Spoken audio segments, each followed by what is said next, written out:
Hi friends, this is Windsor. நம்ம சேனலுக்கு உங்களை அன்புடன் வருங்க. நம்ம சேனல் வந்து பார்த்தீங்கன்னா 12th ஆர்ட்ஸுக்காக நிறைய வீடியோஸ் வந்து உங்களுக்கு நம்ம கொடுத்துருக்கோம். கண்டிப்பாக நம்ம சேனலை ஃபாலோ பண்ணுங்கள். மறக்காமல் நம்ம சேனலோட வாட்ஸ்அப் குரூப்பில் கண்டிப்பாக ஜாயின் பண்ணிங்க. வாட்ஸ்அப் குரூப்போட லிங்க் வந்து டிஸ்கிரிப்ஷன் பாக்ஸில் இருக்குது. ஓகே ஃப்ரெண்ட்ஸ், இன்றைக்கி வந்து நம்ம வந்து அதாவது 12th பப்ளிக் கொஸ்டின் பேப்பர் நம்ம ஓவராலாக ஒரு அனலைஸ் பண்ண போகிறோம். சரியா? ஒரு கொஸ்டின் பேப்பர் எடுத்தீங்க அப்படின்னா எந்த மாதிரி அனலைஸ் பண்ணணும் அப்படிங்கிறது நீங்கள் கற்றுக்கணும். அது மட்டும் இல்லாமல் நீங்கள் சப்ளிமெண்ட்ரி கொஸ்டின் பேப்பர் வந்து பார்க்குறது ரொம்ப ரேராக இருக்கும். இந்த கொஸ்டின் பேப்பர் வந்து பார்த்தீங்கன்னா ஜூன் 2023 சப்ளிமெண்ட்ரி கொஸ்டின் பேப்பர் தான் நான் பார்க்க போகிறோம். சரியா? ஏன்னா பப்ளிக் எக்ஸாமில் கேட்ட கொஸ்டின்ஸ் வந்து நமக்கு ரிப்பீட்டடாக கேட்க மாட்டாங்க. ஆனால் நமக்கு வந்து சப்ளிமெண்ட்ரி எக்ஸாமில் கேட்கக்கூடிய கொஸ்டின்ஸ் வந்து ரிப்பீட்டடாக கேட்குறாங்க. இந்த கொஸ்டின் பேப்பர் உங்களுக்கு வந்துருந்துச்சு அப்படின்னா நீங்கள் எவ்வளோ மார்க் வந்து ஸ்கோர் பண்ணுவீங்க அப்படிங்கிறது நீங்கள் கமெண்ட் பாக்ஸில் சொல்லலாம். ஓகே, ஒன் வேர்ட்ஸ் எல்லாமே வந்து பார்த்திங்கன்னா அதாவது 20 ஒன் வேர்டுமே நமக்கு வந்து புக் பேக்லேருந்து தான் கேட்டிருக்காங்க. இந்த ஒன் வேர்ட்ஸுக்கெலாம் உங்களுக்கு வந்து ஆன்சர்ஸ் வந்து தெரியுதா இல்லையா அப்படிங்கிறதே நீங்கள் என்ன பண்ணலாம் பார்த்தீங்கன்னா ஒன்ஸ் நீங்கள் வெரிஃபை பண்ணிங்க.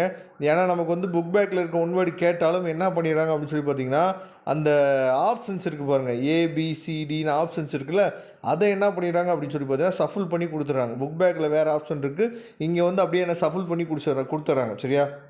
அதனால் எப்பயுமே நீங்கள் என்ன பண்ணுன்னு பார்த்தீங்கன்னா ஆப்ஷனுக்கு கீவேர்டு வச்சு செட் பண்ணி படிக்காமல் ஆன்சருக்கு கீவேர்டு செட் பண்ணி நீங்கள் படிச்சிங்க அப்படின்னா நீங்கள் ஈஸியாக அந்த ஒரு ஒன் வேர்டோ இல்லை 2 ஒன் வேர்டோ மிஸ்டேக் வருதில்ல, அதில் வந்து நீங்கள் தப்பிச்சிடலாம். சரியா? அதனால் பார்த்துங்க, ஒன் வேர்ட்ஸ் வந்து உங்களுக்கு தெரிஞ்சிருக்கா இல்லையா அப்படிங்கிறத நீங்கள் ஒன்ஸ் நீங்கள் பார்த்துங்க. இப்போ நம்ம ரொம்ப முக்கியமாக எதுக்காக இந்த வீடியோக்குள்ளே வந்திருக்கோம் அப்படின்னா 2 மார்க் கொஸ்டின், 3 மார்க் கொஸ்டின், அதுக்கப்புறம் 2 மார்க் கம்பல்சரி, 3 மார்க் கம்பல்சரி, அப்புறம் வந்து பார்த்திங்க அப்படின்னா 5 மார்க் கொஸ்டின்ஸ், இதெல்லாம் என்னென்ன கொஸ்டின்ஸ் கேட்டிருக்காங்க நமக்கு தெரியுதா இல்லையா அப்படிங்கிறத ஒன்ஸ் நீங்கள் செக் பண்ணிங்க. ஓகே, இப்போ 2 மார்க் கொஸ்டின்ஸ் வந்து பார்க்கலாம்.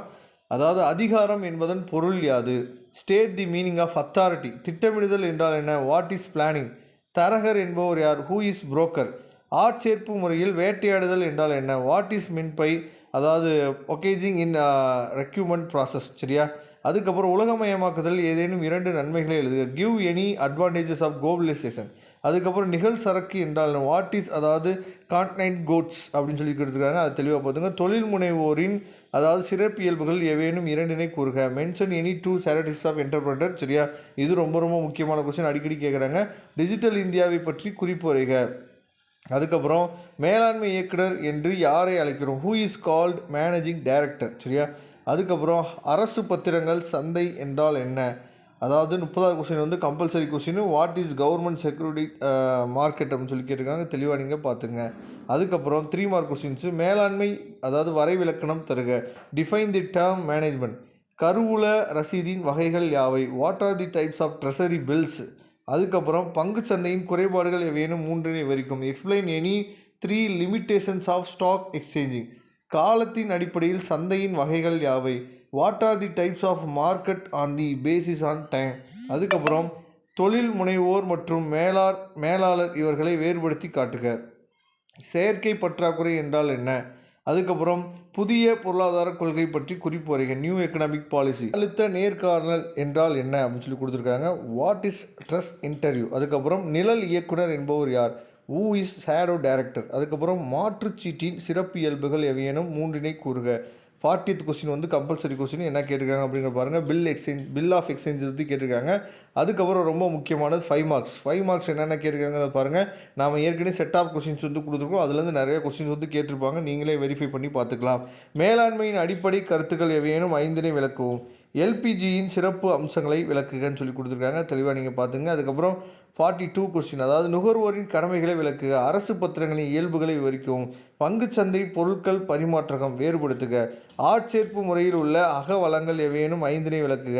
சந்தையிடுகை கலவையின் கூறுகளை குறிப்பிடுக. நிபந்தனை மற்றும் நம்புறுதிகளை வேறுபடுத்துக. புதிய தொழில் முனைவோர் மேம்பாட்டிற்கான படிநிலையை விளக்குக. இயக்குனரின் தகுதிகள் பற்றி கூறுகன்னு சொல்லி கொடுத்துருக்காங்க, ரொம்ப ரொம்ப முக்கியமான கொஸ்டின்ஸ். அதுக்கப்புறம் மேலாண்மையின் பணிகள் எவையேனும் 5 விளக்குக. மனிதவள மேலாண்மையின் செயல் பணிகளை விவரிக்கவும் சொல்லி கொடுத்துருக்காங்க. அதுக்கப்புறம் பயிற்சியின் நன்மைகளை விளக்குக. செபியின் அதிகாரங்களை விளக்குக. அதாவது இந்த செபியில் வந்து பார்த்திங்கன்னா கண்டிப்பாக ஒரு கொஸ்டின் வந்துடும் நமக்கு. அது வந்து 5 மார்க்காகவும் இருக்கலாம், இல்லை 3 மார்க்காகவும் இருக்கலாம். கண்டிப்பாக செபியை பற்றி நல்லா தெளிவாக நீங்கள் பார்த்துங்க. அதே மாதிரி வந்து பார்த்தீங்கன்னா சார்க்கை பற்றியும் தெளிவாக நீங்கள் பார்த்துங்க. Okay friends, thank you. நம்ம நெக்ஸ்ட் வீடியோ பார்க்கலாம். அதுவரை உங்களுக்கு விடைபெறுவது உங்கள் நண்பர் வின்சென்ட். தேங்க்யூ.